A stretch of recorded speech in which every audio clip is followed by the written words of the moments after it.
আতিম্মুস সিয়ামা ইলাল লাইল, কি রাত পর্যন্ত কি করো, সিয়াম রাখো। আমি বললাম যে কেন রাত পর্যন্ত, মানে এখন রাত হয়নি? না না, আরো 1.5 ঘন্টা পরে। 1.5 ঘন্টা কখন হবে? যে মুরগি যখন ঘরে উঠবে। যে এখানে মুরগি পাবেন কোথায়? আল্লাহ যে বলে দিচ্ছে, আমি বললাম যে আতিম্মুস সিয়ামা ইলাল লাইল, রাত বলতে কোন রাত? অর্ধরাত, না এশারাত, না আতামারাত, না সুলুসুল্লাল, বুঝেননি?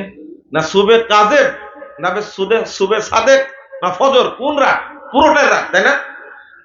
তো যদি আতিমুল সিয়াম ইলাল লাইল হয়, তাহলে সূর্য উঠার আগ পর্যন্ত কি থাকবে?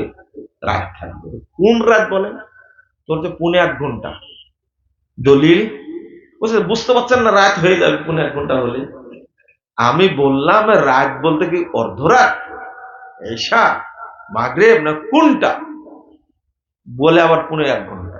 আমি বললাম যে না, রাত বলতে যদি আপনি সব রাত মনে করেন তাহলে সূর্য ওঠার আগ পর্যন্ত। তখন বলছে যে তাহলে আমি আবার সাহারি করবো কখন? তাই না? ইফতারি যদি করা লাগে কোন পর্যন্ত? বেলা ওঠার আগে যদি ইফতার করা, তাহলে আমি সাহারি করবো কখন? আপনি বুঝবেন কখন করবেন। ও রাত বলতে কোন রাত বুঝাতে পারল না। আমি বললাম আল্লাহর নবী বলেছেন আকবালাল লাইলু মিন হাহুনা ওয়া আকবারান নাহারু মিন হাহুনা, পূর্ব দিক থেকে রাতের আগমন ঘটে, দিন বিদায় নেয় পশ্চিম দিক থেকে।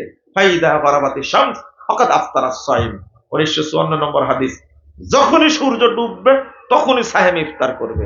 এইটা হলো ইফতারকারীর জন্য রাত। এটা আল্লাহর নবী বলেছেন। তোমার পছন্দ হয় না? এত বড় দলিল সহিহ বুখারীর হাদিস তার পছন্দ হয় না।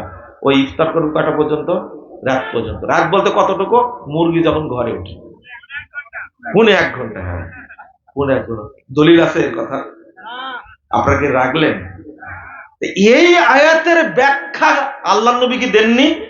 তোর মাথায় ঢুকলো কি করে? ওর এলাল্লাই হাদিস মানবে না ওরা, শুধু কি মানবে? কোরআন মানবে। এই ভূত আছে না? ভূত আছে। এই ভূতগুলো থেকে আপনি সাবধান হন। আল্লাহ যেন বুঝার তৌফিক দান করে আমাদেরকে। বলেন আমিন।